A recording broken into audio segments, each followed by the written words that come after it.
we already met yesterday, so we're not going to repeat anything. I'm just going to start with the presentation. So it is to some extent a continuation of yesterday's presentation, but yesterday we focused more on how to move from the academic research to the business research, industrial research, and to business in general. Today we are going to talk about how to write proposals and write proposals specifically for the Horizon Europe, because Horizon Europe is the largest source of funding for research in Europe. And as you are probably aware, Ukraine is Europe. So everything is going to be right in our corner. We have two parts of the presentation. They are not exactly the same in terms of the number of slides, but anyway, there are two parts to this presentation. One, we'll briefly talk about what Horizon Europe is, what is it for, and how it is built, what its structure. And in the second part, which will be a slightly bigger part than the first, we will talk about how to write a proposal to the Horizon Europe funding. Very briefly, I will explain why I dare to give this presentation, because you may ask who the hell I am to talk about this stuff.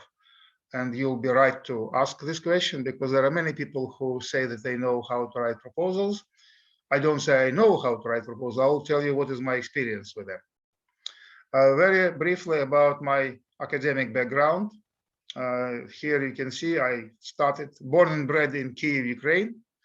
Then a long time ago, probably much earlier than most of you were born in this country, I moved to the United Kingdom in the 90s. And ever since I worked there and stay there. And my family is there already 3 generations. But of course, I continue having close links to Ukraine, and my experience of writing proposals, which I will show you a bit later, actually is very closely related to Ukraine, because in many projects I involved Ukrainian partners. I worked as an academic in several countries, in Ukraine, in Britain. There was a short spell I spent in America as a Fulbright fellow. Then I spent more than 4 years in Kazakhstan, where I was invited to build a brand new university, Nazarbayev University. Then I participated in the mentorship program in Ukraine. By the way, this is that program which was accused by the Russians that the Americans were making together with the Ukrainians these biological labs with biological weapon with these birds and the mosquitoes, which are designed to infect Russians, all that stuff. That is that program, Science Writing Mentorship Program, CDC USA. And now, as I told yesterday, I am a research director of the small company which I co-founded. What about research funding? This is a list of projects, brief list, of course. I'm not going to go into any details, which shows you that I have experience of being successful with projects funded by different organizations. We started as early as 1990s, early 90s, and the first grants were awarded by the program INTAS. At that time, it was the first European Union program which was designed to help ex-Soviet scientists. It was called INTAS. So I started getting grants from that program since '94. Then I got grants from European funding directly for European Union countries because I moved to the UK. You can see this long list of projects which are funded by the European Union. And then, of course, I also have quite a few grants funded by United Kingdom and so on. So I believe this list tells you that I have some credibility when I talk about how to write grants, because I have been reasonably successful with them.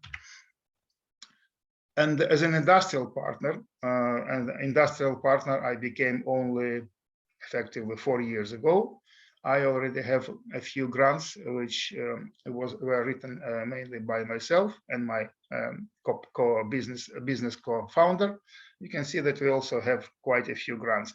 The number of grants does mean that they are all big. Some of them are very small, some of them big, but don't forget, as one of the famous supermarkets in Britain says, every little helps.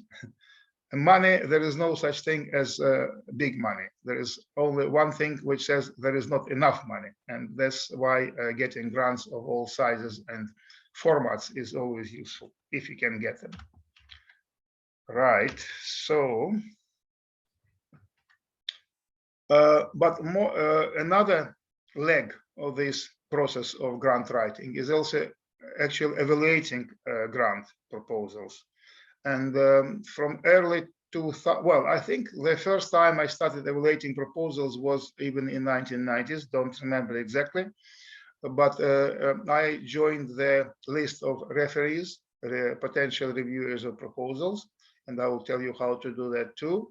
And ever since, I was invited to evaluate proposals for different programs, initially for European Union, then for national programs, because once you are in the database of experts, international experts, the national agencies also share this information and then invite you to participate in evaluating their proposals.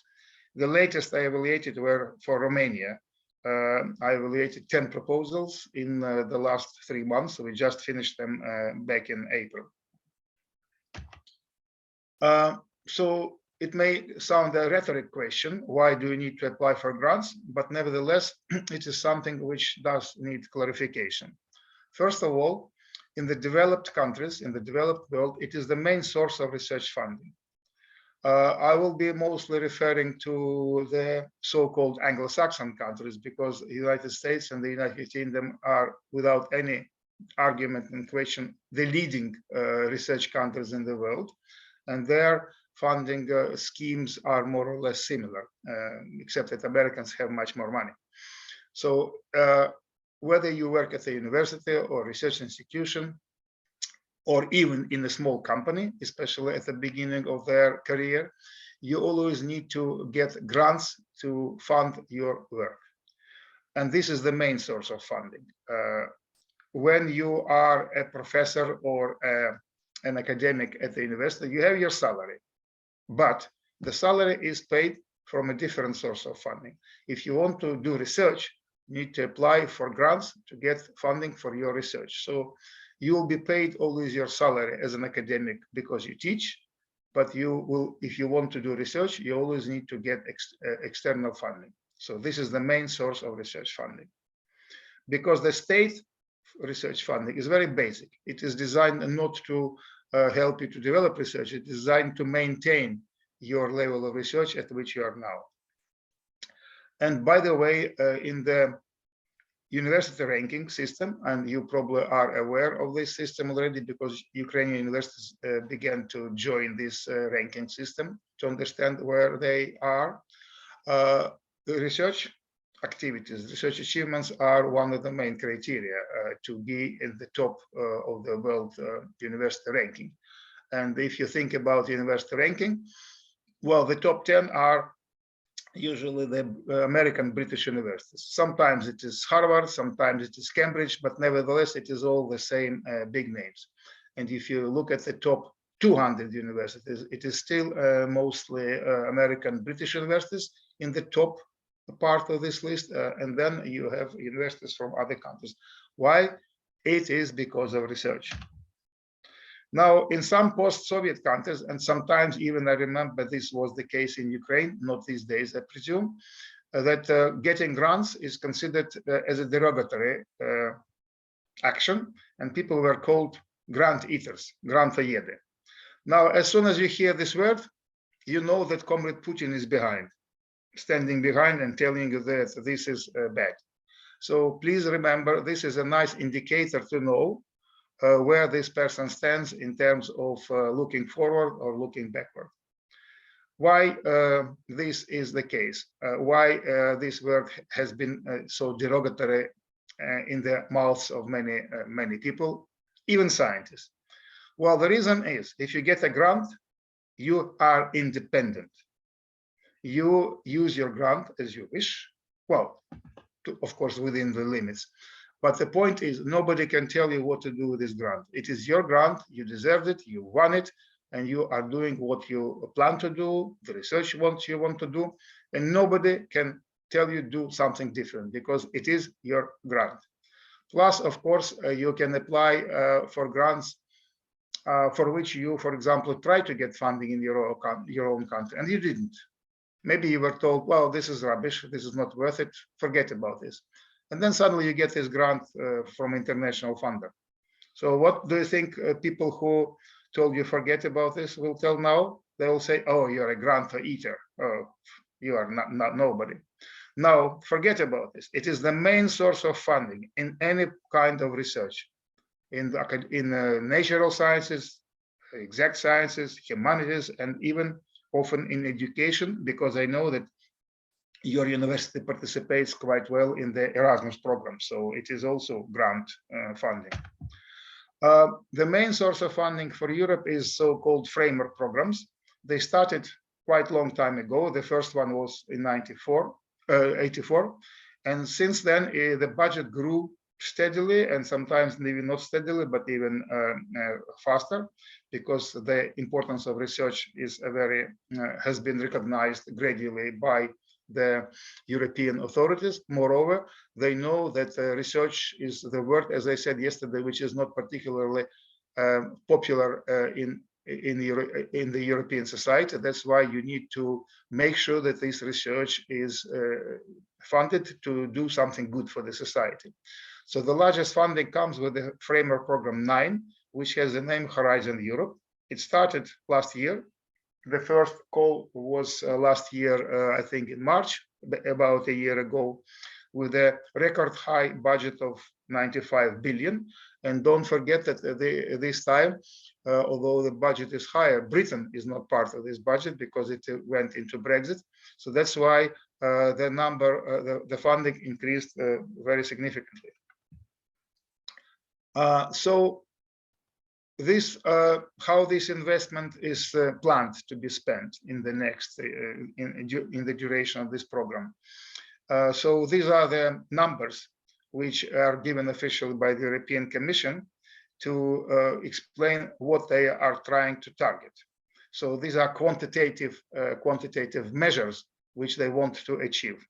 They want to create more than 1.5 million collaborations involving 150 countries. And well, actually, no, they want to beat this number because these are the results which were achieved in Horizon 2020. Because now, as Horizon 2020 finished, we have the statistics.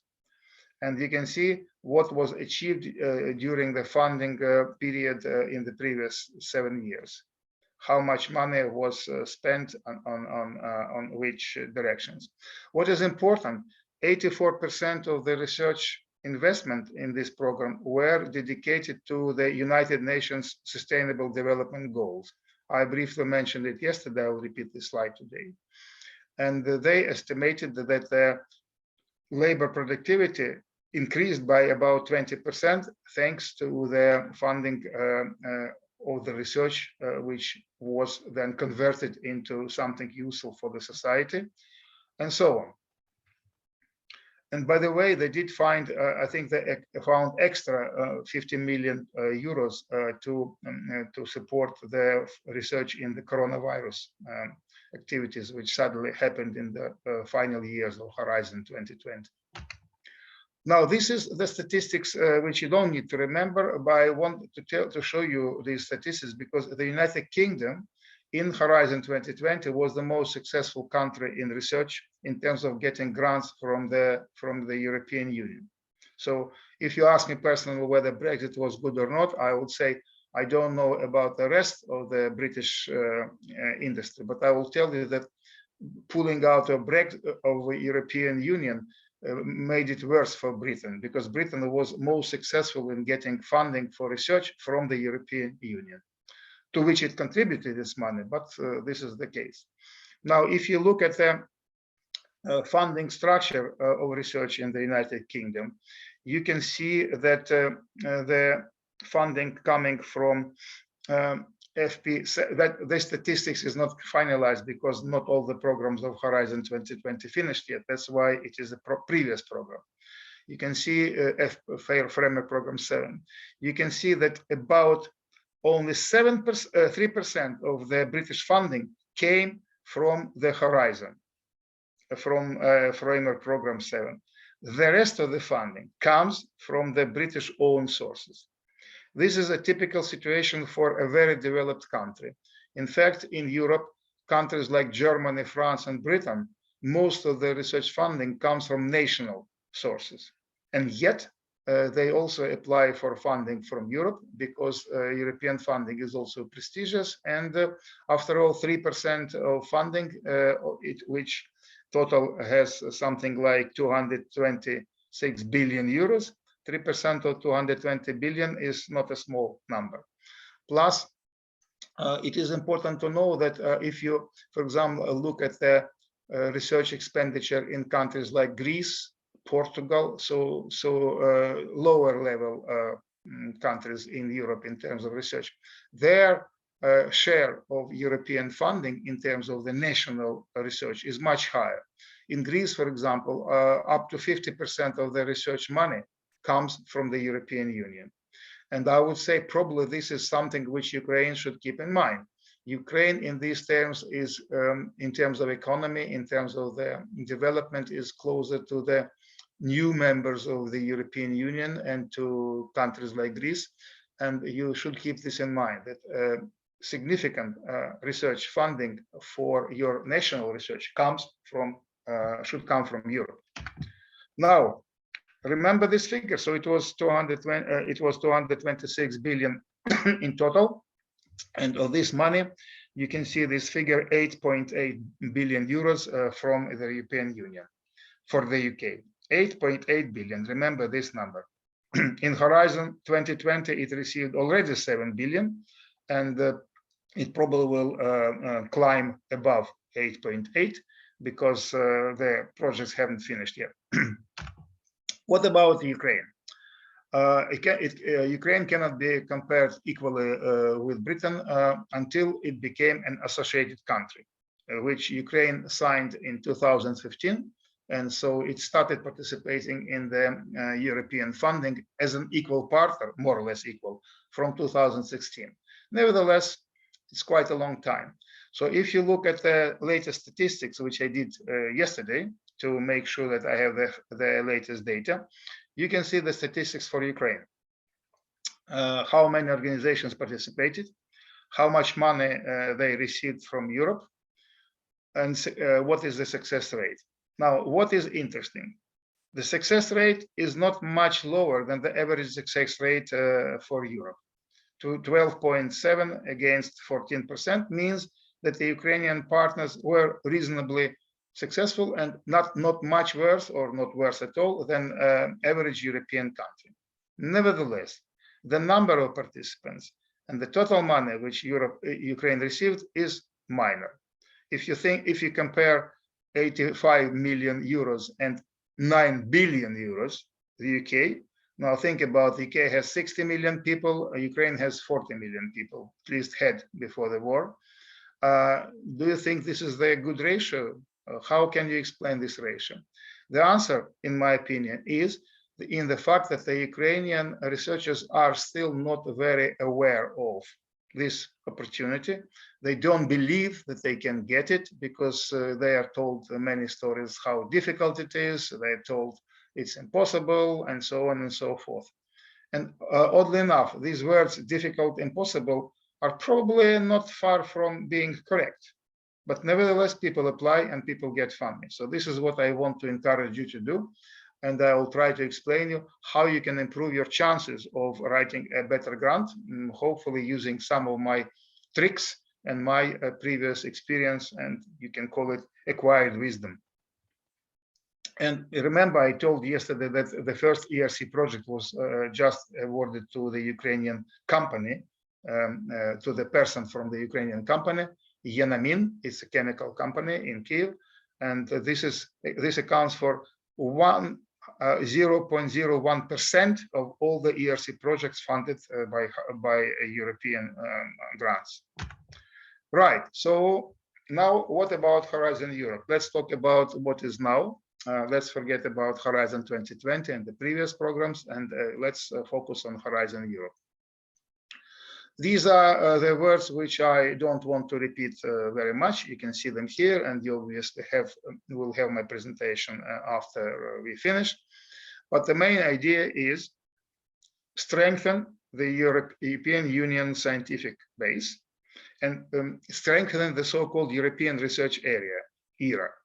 Ukraine belongs to the European Research Area as a new country, which has been associated now with Europe. So actually, one of the ideas of the Horizon is to bring countries like Ukraine into the pool and expanding their European Research Area by bringing more heads, more brains from other countries which are keen to join Europe and which are keen to work with Europe.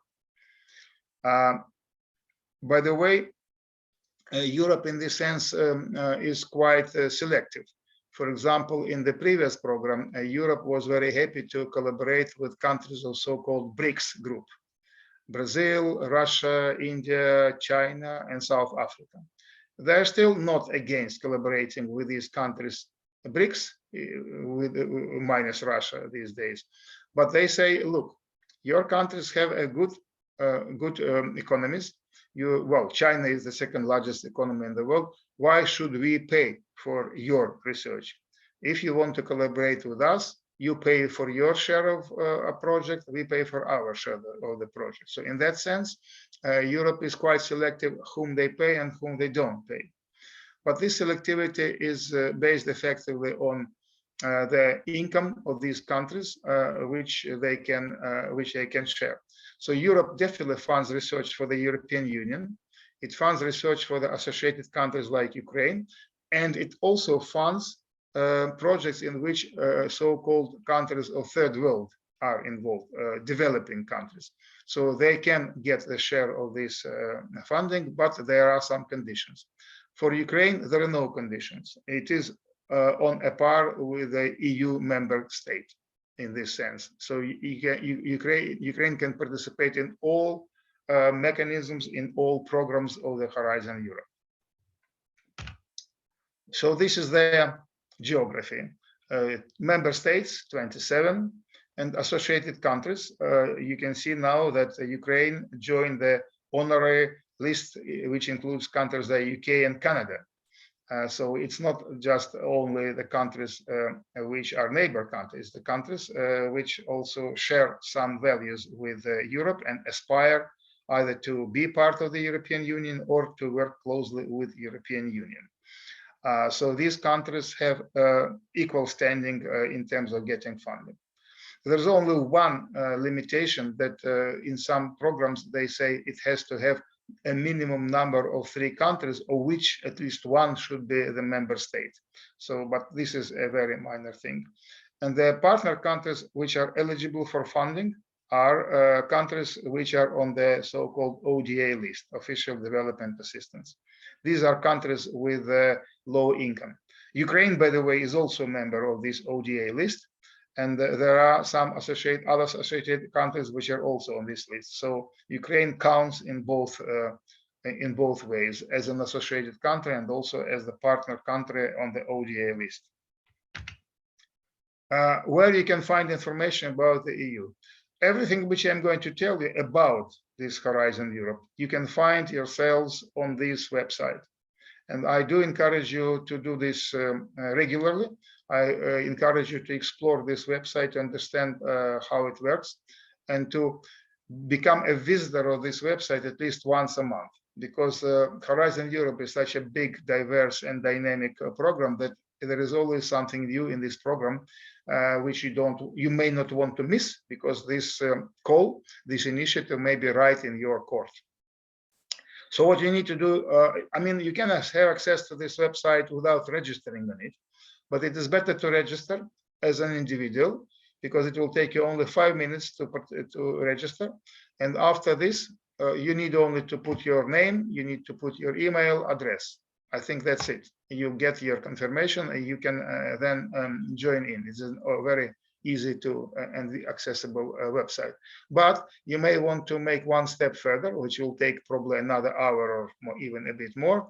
You may then, once you're registered, join the panel of experts, because everybody who registers on the website is encouraged to participate as an expert in evaluating proposals. And I will tell you that evaluating proposals is a very useful experience, because it gives you the idea not how to write a proposal, but you can put yourself in the shoes of the evaluators. Then you understand better what they're looking at, and then you can avoid some mistakes which you make if you only see this story of grant writing from one end, an applicant. And I always say this: it is half. If you think it is a joke, it is not. So if you have PhD and if you are female, you're almost 100% guaranteed that you'll be invited to evaluate proposals. Why? Because the European Union has a target of having 40% of researchers female. For Ukraine, it may sound funny, because I believe if you can look at the statistics in Ukraine, it's the other way around. The men should be encouraged to participate in research, because in Ukraine, the majority of researchers are female, although in the top jobs, it is male dominance. But nevertheless, it is true that especially if you are from associated country, which is like a new country, they are very happy to invite you to evaluate proposals. So it will be quite useful.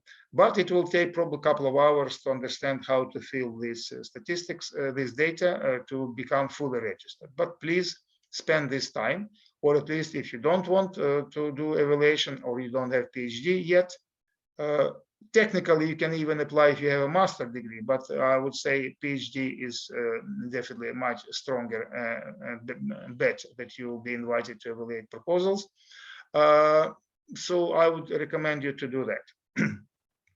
You can also look at the information about Horizon Europe directly on the website, which is shown at the bottom of this slide, because at the top of this slide you will see the picture of all sources of funding in Europe. Not all of them are, not for all of them Ukraine is eligible, although I believe that with the new status of the candidate country, most of these funds will open up to Ukraine as well. So please follow. I don't know this yet, because, well, as you know, the status of candidacy was granted only a few days ago. We are still not sure about it, how it will work. But I have a strong feeling that most of these funds will open up now to Ukraine. But Horizon Europe definitely is for Ukraine, and you can find it directly on the website below, but you can get there from the website above. So this is how it looks, this page. When you go click on the first link, this is where you get. You will see in the top right, register or login. So you start with registration. In 5 minutes, you can log in and you can have access to this program all the way. And you can see here the menu, you can see here the menu which shows you different EU programs. Horizon is below. It didn't come in the screenshot, so that's why you don't see it. But then you can click on that program and it will give you the link to the whole Horizon program. Now, 3 things which you should do, as I said, to engage with Horizon Europe fully. First of all, register as an expert, and check whether your organization has a PIC number. PIC number is so-called participant, I think it's called individual code, participant identification code, this is a requirement. If you want to apply for a grant, it doesn't matter whether you apply as an individual or as an organization, you need to have the PIC of your organization. I did check. Odessa University has this number, so it's registered. Moreover, it is called validated. What it means is that Odessa University participated in some European projects before. We know this for sure because Odessa participated university in Erasmus program. So that means that this PIC number is already registered. You don't need to do anything. You just put this number, that's all. And this is how you can find the peak of your organization. For example, if you are not from the Odessa University or even from Odessa, this is what I did again yesterday. You go to this website, which shows you how to find the peak. It gives you the peak search. You search the peak. Or if you don't, if your organization is not on the list, you can register your organization. But here you have to be careful, because to register your organization, you need to make sure that you you have the approval of the director or whoever is in charge of your organization. Otherwise, the situation may get confusing. I noticed that some organizations have 5 or 6 peaks. Why? Because the people didn't realize that they already have the peak of this organization. They get another one. So the same organization could come under several slightly different names. The computer system does know that it's the same organization. So then this organization will have several peaks. I checked Odessa 𝗕𝗫𝗃𝗃𝗃 University. It's 1 peak. So in this sense, you are okay. This is you, Odessa 𝗕𝗫𝗃𝗃𝗃 University. This is the peak number. It's 9-digit number. And you can see on the left the word validated, which means that's it. You don't need to explain anymore what is Odessa 𝗕𝗫𝗃𝗃𝗃 University. If it says declared, like some other organizations, it means that this organization participated in proposal, but the proposal was not funded. That's why there was no need to validate their peak. It is still declared, but does matter. For Odessa 𝗕𝗫𝗃𝗃𝗃, it's okay. And if your organization is not there, you simply register. So what's the structure of the Horizon Europe? 3 pillars. The left pillar is excellent science. The central pillar is mostly so-called industrial competitiveness, global challenges, widening participation. And the third pillar is innovative Europe. So the third pillar is of highest interest for industry and for people who want to commercialize the research. The left pillar is actually for people who want to do more laboratory research, more fundamental research.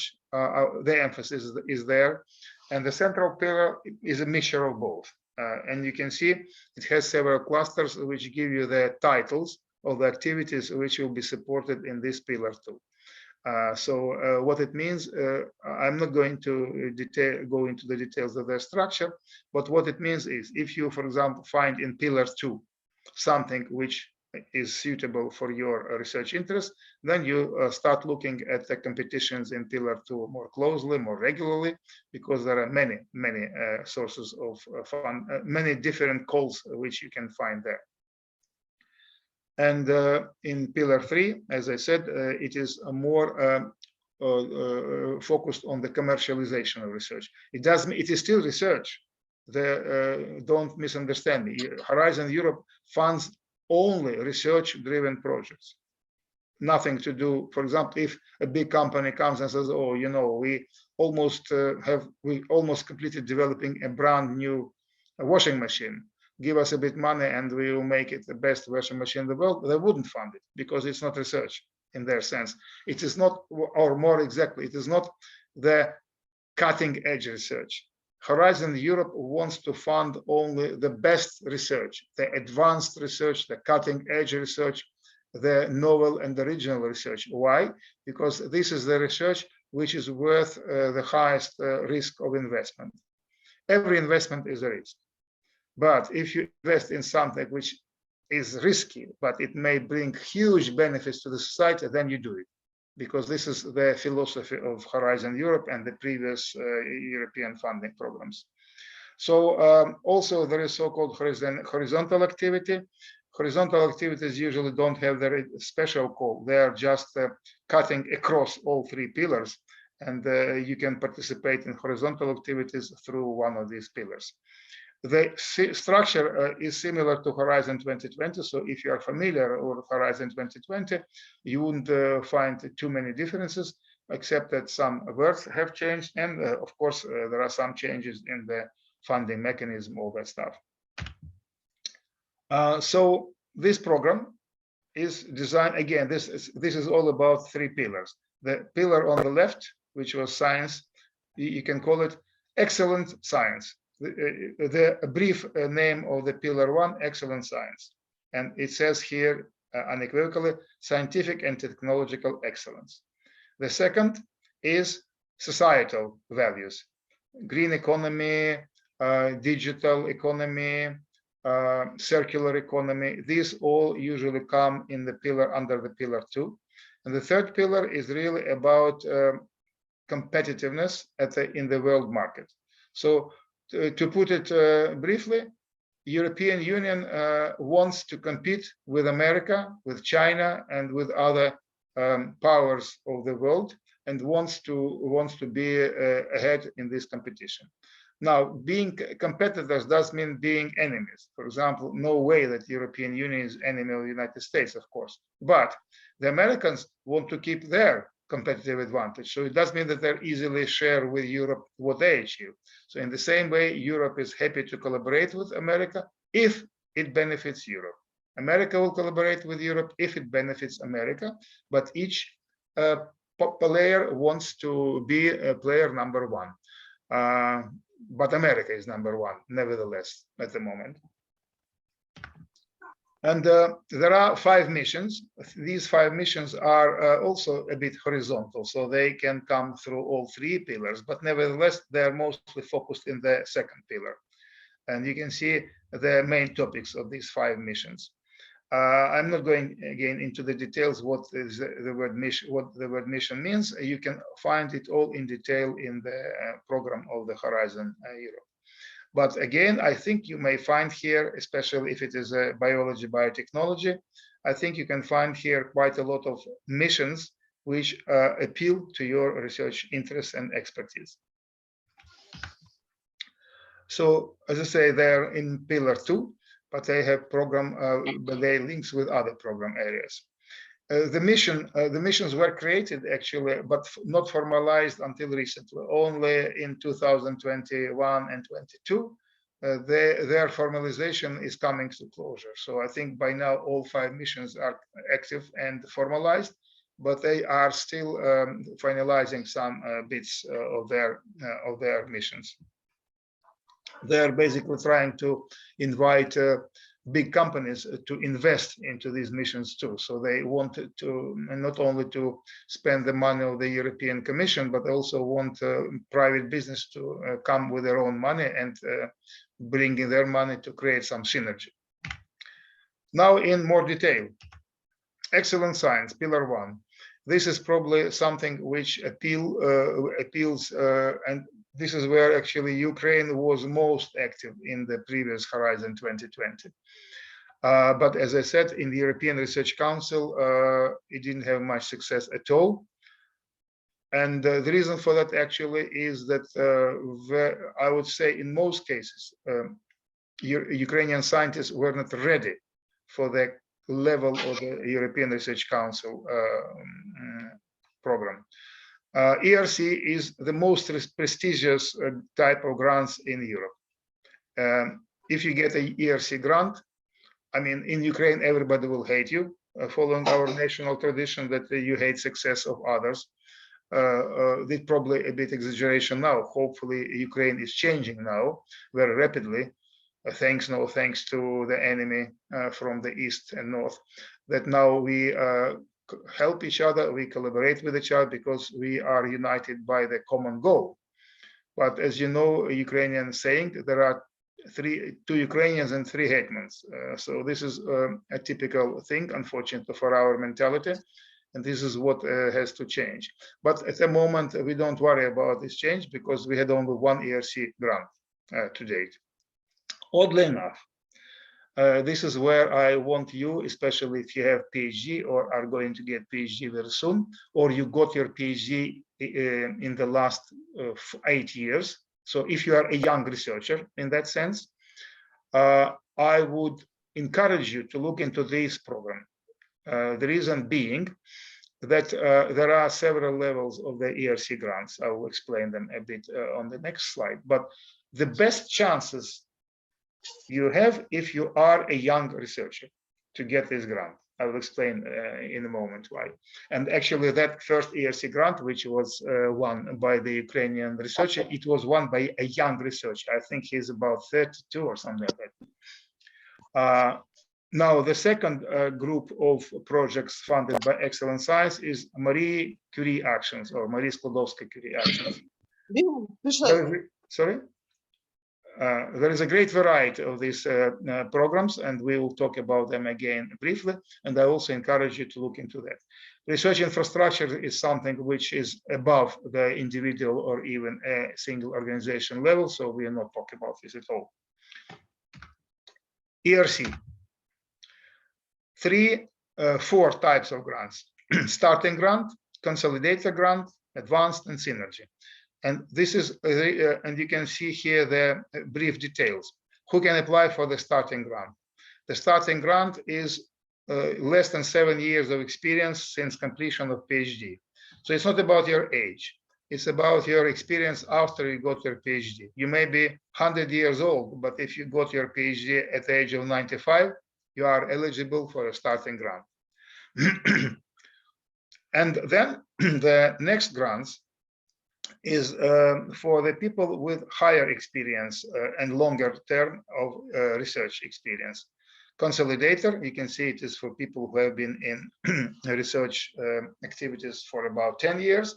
And the advanced grant is for, in principle, everybody, because you may say, yes, I am young, but why shouldn't I apply for the advanced grant? You can. But what the person with higher experience cannot do, he cannot or she cannot apply for the starting grant up to 1.5 million. But this is why I try to explain why you have a better chance to get a starting grant, because if you are a young researcher. For starting grant, you do not need to have a name in science yet. Why? Because you are young. You haven't had time to develop yourself in a fully fledged researcher with a lot of titles, member of all academies of sciences, or whatever, you name it. So you don't need to have any awards except your PhD. What you do need to have, you need to have a fresh, brilliant idea, your sharp brain and mind, and you want to develop it into something exciting. This is the grant for you, if you have such an idea in mind, which nobody else has ever suggested. I did talk specifically to the panel of the ERC because at that time I was thinking about applying for the ERC grants, but by then I moved to Kazakhstan and I decided, well, I probably will pass this, but I still wanted to understand the mechanics of this program and to help others. Because I do this consultancy, how to write grants quite regularly. So my question was, if my idea is excellent, but it is aimed at a good application. They say no. If your idea is excellent, but is aimed at good application, apply for the Pillar 2, Pillar 3 grants. Do not apply for ERC. ERC is really for fundamental research. You can call it blue sky research, you can call it fundamental research, you can call it basic research. These three words are all the same. The word basic doesn't sound very exciting. You can call it fundamental. Cambridge, Oxford people prefer to call it blue sky research. So this is a grant for people who want to do blue sky research.